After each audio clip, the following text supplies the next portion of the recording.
अध्यक्ष आज केंद्रीय पदाधिकारियों के साथ करेंगे बैठक। कल पीएम मोदी ने संगठन को मजबूत बनाने का दिया था मंत्र।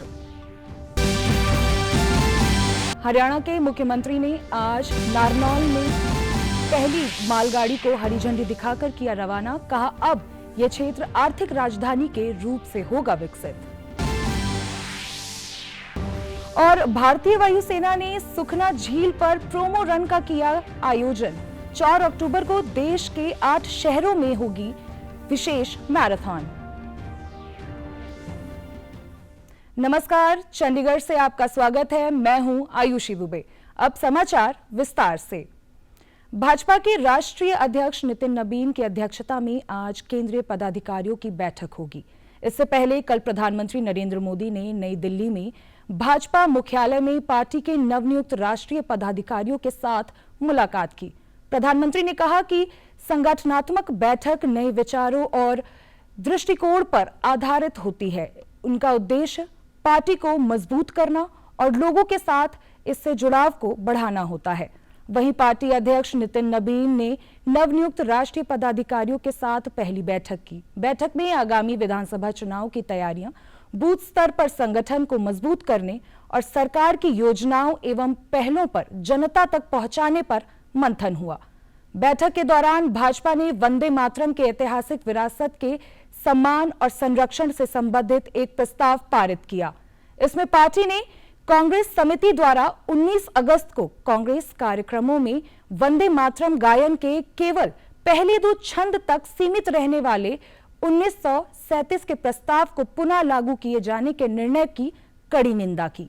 भाजपा ने कहा कि राजनीति, सुधार, तुष्टीकरण या वोट बैंक की राजनीति के लिए वंदे मातरम के सम्मान और विरासत को कोई समझौता स्वीकार नहीं किया जाएगा। प्रधानमंत्री नरेंद्र मोदी ने आज स्पेस सेक्टर के स्टार्टअप्स के सीईओ के साथ संवाद किया।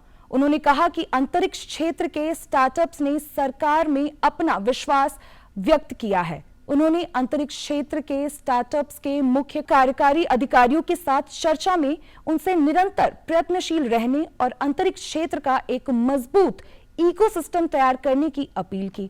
प्रधानमंत्री ने कहा कि ऐसा अनुकूल माहौल चाहिए जिससे दुनिया भर के लोग अंतरिक्ष क्षेत्र में अपना करियर तराशने और भविष्य बनाने के लिए भारत को पसंदीदा गंतव्य के रूप में देखें। प्रधानमंत्री ने कहा कि लागत के मामले में भारत की स्थिति काफी बेहतर है और देश की कुशल प्रतिभाओं के साथ जोखिम उठाने की मजबूत क्षमता भी है। एक नए क्षेत्र में साहस दिखाया है। सबसे बड़ी बात है कि आपने सरकार की बात पे भरोसा किया। मेरा एक मत रहा कि जो भी हम निर्णय करें हम उसमें कंसिस्टेंट रहे, हम बार बार उसमें बदलाव न करें, ताकि कोई भी रिस्क लेना चाहता है तो उसको भरोसा रहे कि भाई ठीक है, मेरी गलती के कारण कुछ गड़बड़ होगा तो ठीक है, लेकिन कोई मेरा हाथ नहीं छोड़ देगा। और ये विश्वास पैदा करने का हमारा प्रयास है। बहुत लोगों को हमें जोड़ना है और जैसा मेहता ने कहा कि अब विदेश से लोग गए हुए वापस आ रहे हैं, मैं समझता हूँ कि हमें ऐसा एक ऑरा खड़ा कर देना चाहिए कि इस फील्ड में दुनिया भर के लोगों को एक जिंदगी बनानी है तो हिंदुस्तान जाओ, भारत की कोई स्टार्टअप से जुड़ जाओ, भारत की कोई स्पेस एजेंसी से जुड़ जाओ। मैं पक्का मानता हूं जी, पूरा टैलेंट पूल जो है एक मैग्नेट की तरह आपके कारण हम खींच सकते हैं। गृह मंत्री अमित शाह ने आज देश की पूर्वी सीमाओं पर सुरक्षा व्यवस्था की सीमा बैठक की। इसमें सिलीगुड़ी कॉरिडोर, चिकन नेक की सुरक्षा मजबूत करने पर विशेष ध्यान दिया गया। गृह मंत्री ने पश्चिम बंगाल के दौरे के तीसरे और अंतिम दिन सिलीगुड़ी के पास सुकना में राज्य सरकार और केंद्रीय सुरक्षा बलों में वरिष्ठ अधिकारियों के साथ बैठक की। इसमें सीमा सुरक्षा बल और सशस्त्र सीमा बल के वरिष्ठ अधिकारी भी शामिल हुए। बैठक में सीमा निगरानी मजबूत करने, केंद्रीय सुरक्षा बलों, खुफिया एजेंसी तथा राज्य पुलिस और प्रशासन के बीच बेहतर समन्वय पर बल दिया गया। प्रस्तावित त्रिकोणीय सुरक्षा ग्रिड की रूपरेखा तैयार करने पर चर्चा हुई। सिलीगुड़ी कॉरिडोर नेपाल, भूटान, बांग्लादेश की अंतर्राष्ट्रीय सीमाओं के नजदीक है और ये पूर्वोत्तर को देश की बाकी हिस्सों से जोड़ने का प्रमुख जमीनी मार्ग है। गृह मंत्री अमित शाह ने आज सिलीगुड़ी के सुकना में वरिष्ठ गोरखा नेताओं के साथ भी बैठक की। दार्जिलिंग के लोकसभा सांसद राजू बिस्ता ने कहा कि बैठक बेहद सफल रही और सभी गोरखा नेता ने अपने मुद्दे रखे हैं। रक्षा मंत्री राजनाथ सिंह ने दिल्ली में आयोजित एक समारोह में हिस्सा लेते हुए कहा कि अहिंसा और शांति भारत की संस्कृति का हिस्सा है। उन्होंने कहा कि किसी को भी अहिंसा के इस मूल्य को इसकी कमजोरी समझने की गलती नहीं करना चाहिए। रक्षा मंत्री ने कहा कि देश की सुरक्षा, संप्रभुता और सम्मान की रक्षा करना सरकार का सर्वोच्च दायित्व होता है। उन्होंने कहा कि जैन धर्म भारत की सभ्यता और संस्कृति का गौरव है और केंद्र सरकार जैन परंपराओं और विरासत के संरक्षण के लिए काम कर रही है। उन्होंने बताया कि पिछले कुछ वर्षों में विदेश से भगवान तीर्थंकर की 20 से अधिक चोरी हुई प्राचीन प्रतिमाओं को भारत वापस लाया गया है। जीने के लिए कला सीखनी है तो जैन धर्म को समझो, दूसरों के साथ कैसा व्यवहार करना है, क्या आचरण सही है, क्या आचरण गलत है, प्रकृति हर जीव के प्रति हमारा व्यवहार कैसा है और जीवन को सार्थक क्या चीजें बनाते हैं, हमारा जीवन कैसे सार्थक है, इस पर विचार किया।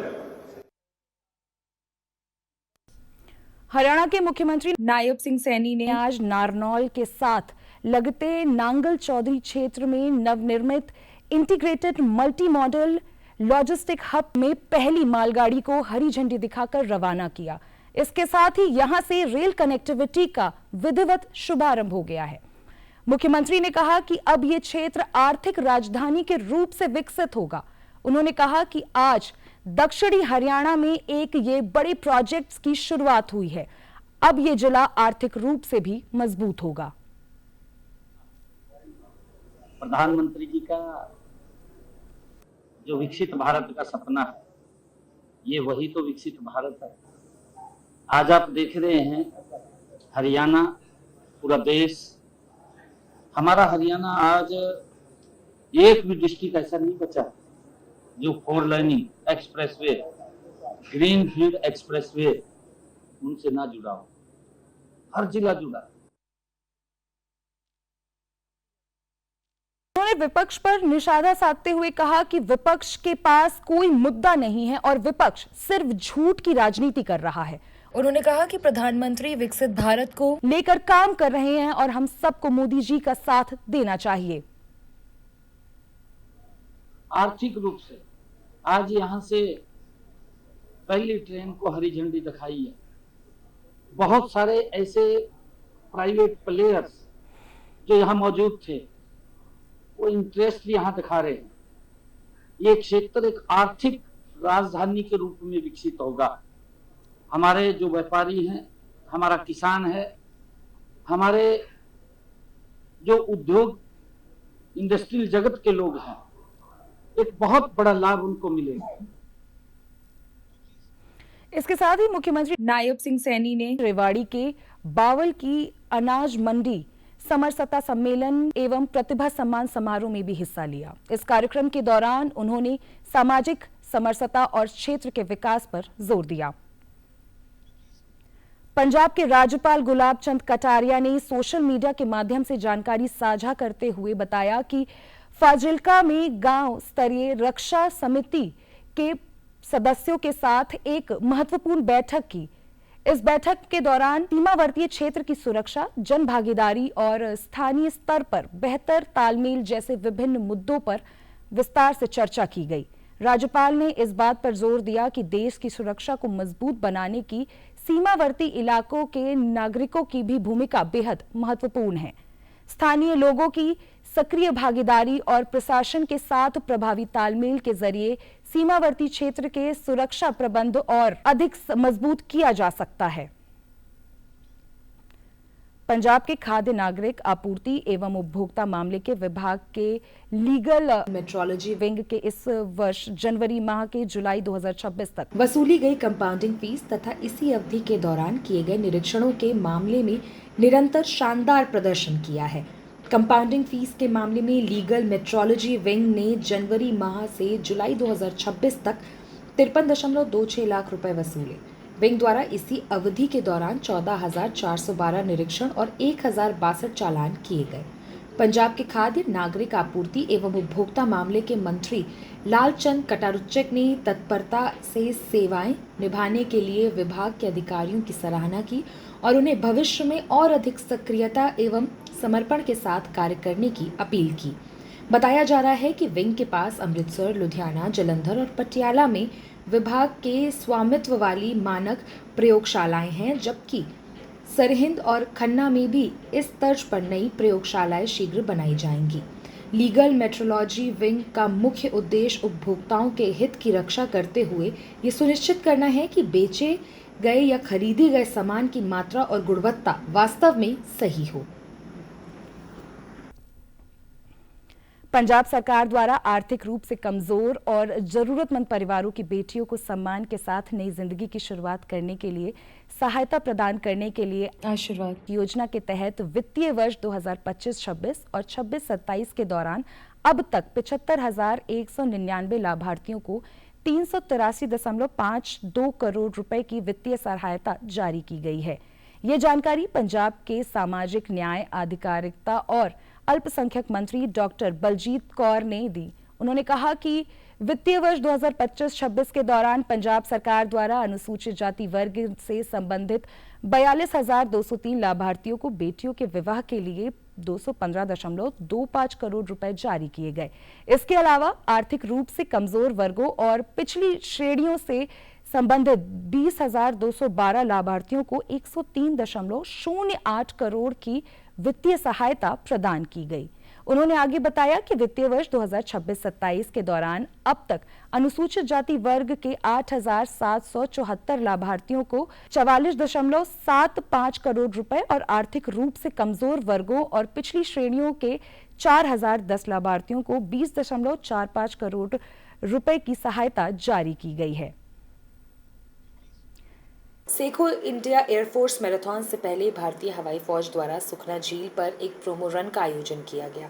सेवा मुक्त air chief marshal BS Dhanoa ने बताया कि ये विशेष मैराथन 4 अक्टूबर को देश के 8 शहरों में एक ही दिन और एक ही समय पर आयोजित की जाएगी। ये दौड़ भारतीय वायुसेना के इकलौते परमवीर चक्र विजेता फ्लाइंग अफसर निर्मलजीत सिंह सीखों के बहादुरी और बलिदान को समर्पित है। चंडीगढ़ में 12 विंग द्वारा इस मैराथन का आयोजन किया जा रहा है और इसे शहर की अब तक की सबसे बड़ी मैराथन बनाने का लक्ष्य रखा गया है। पिछले लगभग 3 महीने से इसकी तैयारियां जारी हैं और रनिंग पार्टनर सायरन सहित चंडीगढ़ प्रशासन की तरफ से भी पूरी सहयोग मिल रहा है। वायुसेना ने अधिक से अधिक लोगों से इस ऐतिहासिक दौड़ में शामिल होने की अपील की है। A Fauji can get. He proved his bravery when in 1971 he got airborne from Srinagar airfield when the airfield was already under attack, and he shot down a number of Pakistani fighters to win this bravery award. He made this supreme sacrifice and protected the skies of a nation. केंद्रीय मंत्री JP Nadda ने खरीफ और रबी season के लिए खाद्य विभाग की तैयारियों की समीक्षा की। उन्होंने खाद्य विभाग के सचिव और वरिष्ठ अधिकारियों के साथ मीटिंग के दौरान खाद्य की उपलब्धता और किसानों तक इसकी समय पर सप्लाई के बारे में जानकारी ली। नड्डा ने कहा कि देश में खाद्य की स्थिति आरामदायक है और किसानों को बिना किसी रुकावट के समय पर खाद्य मुहैया कराना सरकार की सबसे बड़ी प्राथमिकता है। इससे पहले नड्डा ने दिल्ली में मौसमी और वेटर जनहित बीमारी जैसे इन्फ्लुएंजा हो गई, डेंगू और मलेरिया से निपटने के लिए स्वास्थ्य प्रबंधों की भी समीक्षा की। दिल्ली के स्वास्थ्य मंत्री पंकज कुमार सिंह ने केंद्रीय मंत्री को निगरानी प्रबंधों और अस्पतालों की तैयारियों के बारे में जानकारी दी। उन्होंने कहा कि दिल्ली में बेडों, डॉक्टरों, दवाइयों और जरूरी मेडिकल उपकरणों की कोई कमी नहीं है और हर मरीज को समय पर इलाज मुहैया कराया जाएगा। और आप हमारे समाचार YouTube channel DD news Chandigarh, Facebook DD news Chandigarh और सोशल मीडिया X व DD न्यूज़ CHD पर भी देख सकते हैं। इसी के साथ चंडीगढ़ से समाचारों का सिलसिला समाप्त होता है। नमस्कार।